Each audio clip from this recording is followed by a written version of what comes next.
Passive-aggressive tyranny. This subject came to me Friday, not of my own creative genius, but from a rant from our good friend Joel Salatin, and I want to share this. I guess I could just spitball it, but I'm going to share it with y'all. We will fail you is what it's called. He just come back from an engagement, but anyway, middle-aged farmer. Said his 18-year-old go-getter entrepreneurial son in 2022 wanted to install a slaughterhouse. Family has a serious farming operation. Son spearheads a deer processing facility on their property. He takes in, breaks down, and packages 1,200 deer in the fall. Those deer do not need any inspection. He can do this without any government oversight. The hunters who bring in the deer do not have to submit the carcass for inspection. Processing facility need not meet any requirements. Since it is game, it is completely unregulated except for the hunting license purchased by the hunters if they aren't hunting on their own property. Meat has no refrigeration requirements, often dragged hundreds of yards through squirrel-dung sticks and rocks on its way to the transport. Deer are often outside refrigeration for many hours until they're cooled down. Hope you all are tracking. Zero government oversight, and this meat can be eaten, fed to children, used at church dinners and neighborhood gatherings. The only stipulation is it can't be sold. It can be given, cooked, used, and fed to anyone without restriction except being sold.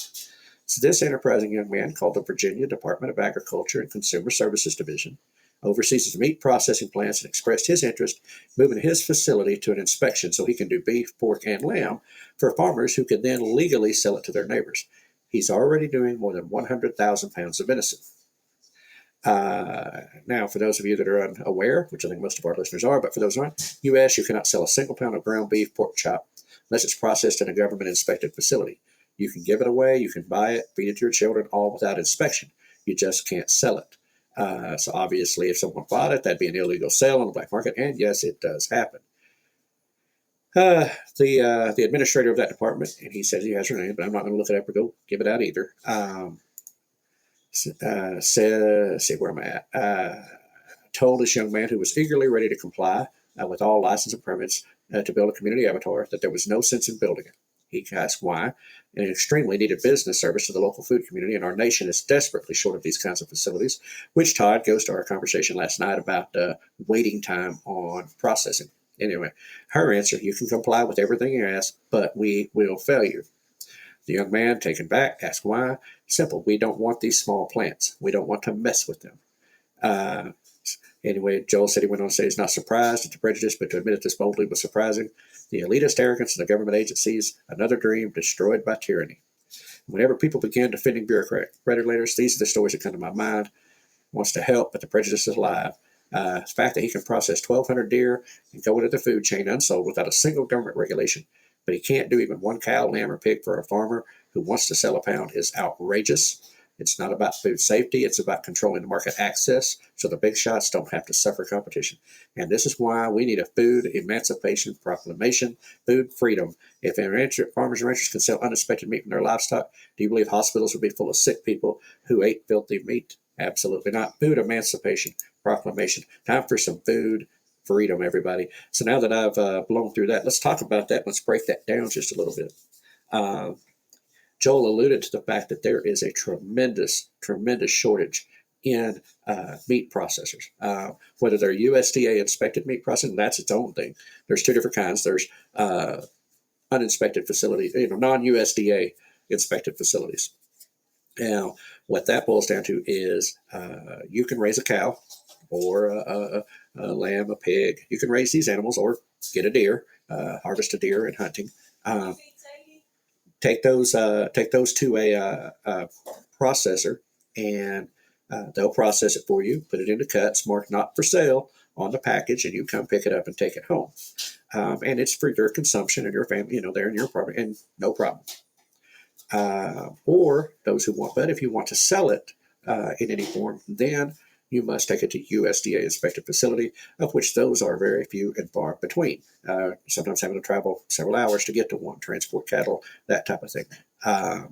And the process to go through that inspection and have inspectors in their facilities and everything, it's not so much that it's any more or less clean with one that's not inspected. It's just the government intrusion and the headache that these processors have to go through, and regulators in and out. And if one regulator changes their mind, and Well, good, Jack. Glad to have you in there listening and working. I know this matters to you as well as others, as far as the topic of the day.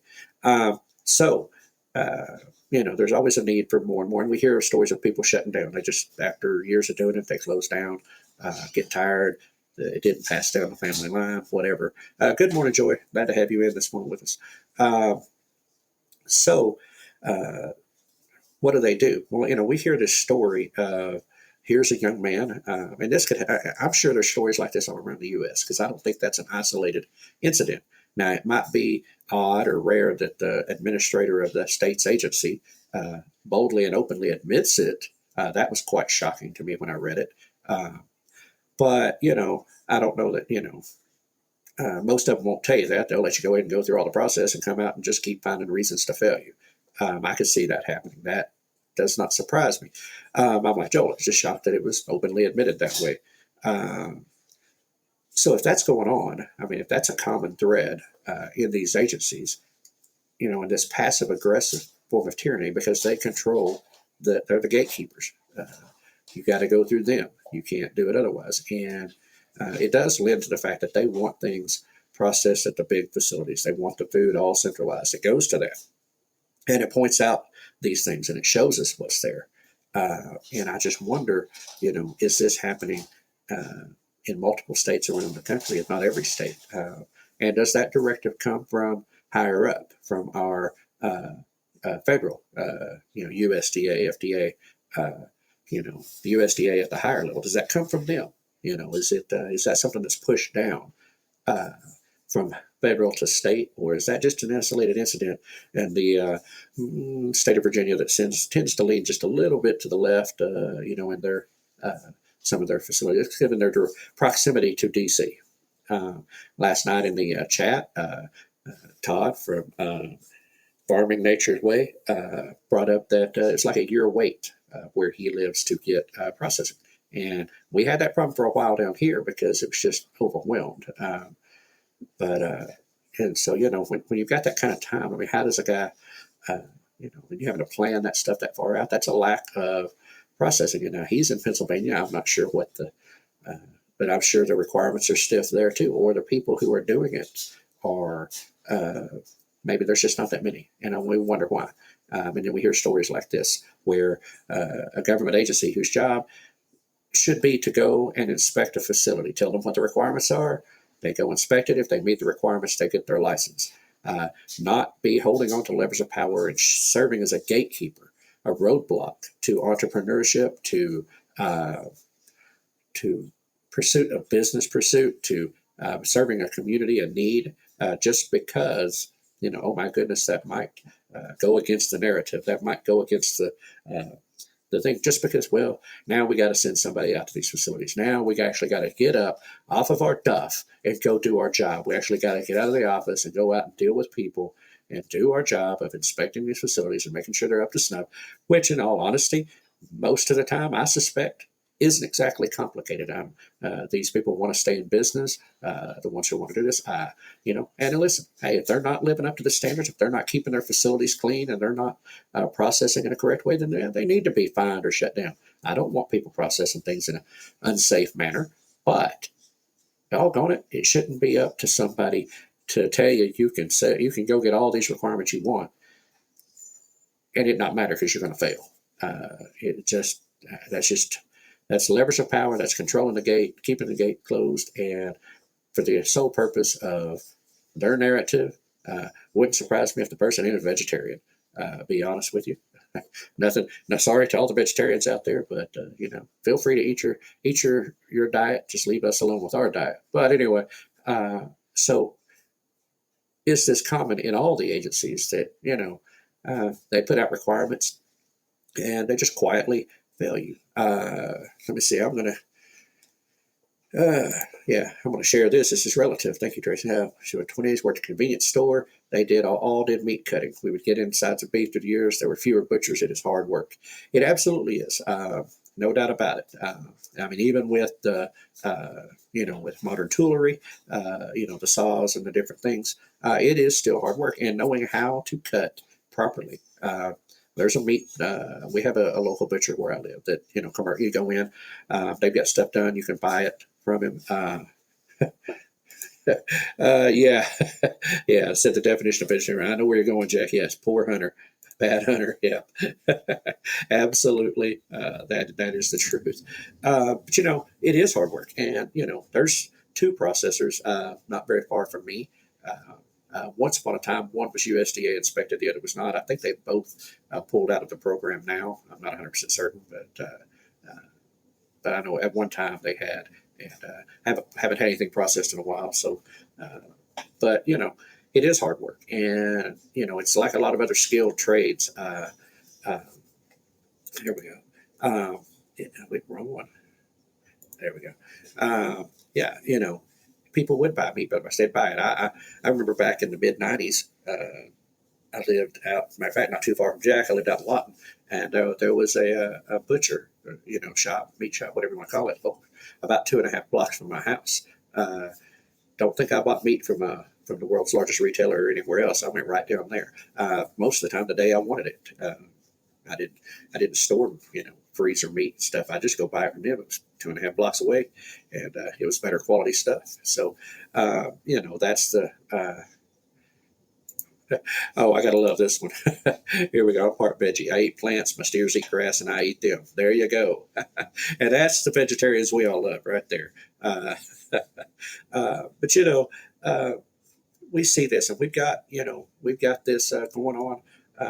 We're talking about meat today, but the lack of meat processors and why this could be. I mean, when you see this kind of just tyrannical, passive aggressive overreach, and then you go back to legislators, and you go back to things, on the state levels, and how they're influenced by certain things. And like right now, the raw milk fight. Um, I encourage you all, depending on where uh, which part of the, wherever you're at, look into your state's laws on raw milk, and then um, places like Arkansas and Oklahoma that have legislation pending this year. Get a hold of your representatives, get a hold of your senators, let them know how you feel about it. And yeah, I knew it wasn't very far, Jack. I knew it wasn't very far. Been through Duncan and that area out there, and that whole area in the southwest out there for a while. But anyway, it's that's the stuff that we have to be on the lookout for. And Joel made a comment that this should be shouted from the rooftops, and that's what I'm doing.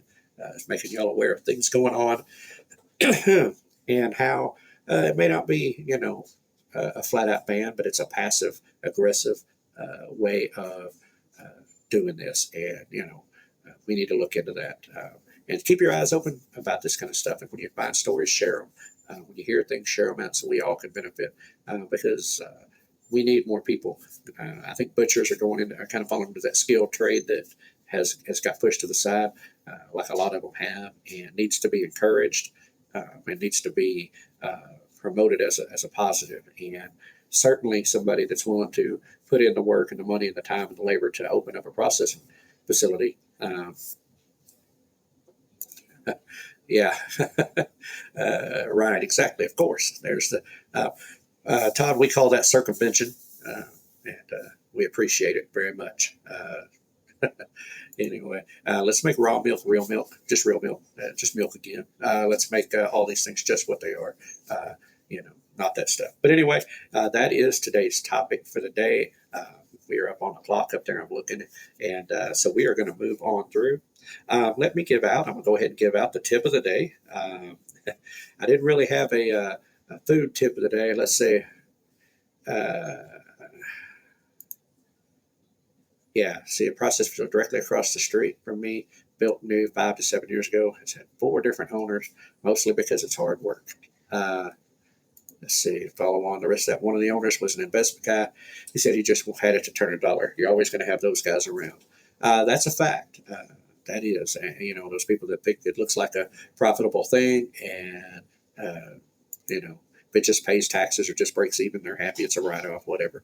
And you're right, and that hurts everybody. But it is hard work, and both of the processors near me have turned hands in the last few years. So hopefully they stay at it. But yeah, they've both changed hands, so it does happen. I will say this: Rebecca kind of started a serious tip of the day. Rebecca touched base on, kind of hit it this morning about things in our food that we need to be aware of. That like medications or things that may be put into foods. Do our homework on the labels. Do our homework on stuff that's in there, so we know what we're putting into our bodies. Now, for the fun tip of the day, and serious at the same time, I felt this was a good tip. In life, be decisive. The world is filled with black squirrels that couldn't make a decision. So there you go. Tip of the day. Be decisive. Take a No sip. humans were harmed in the production of this podcast.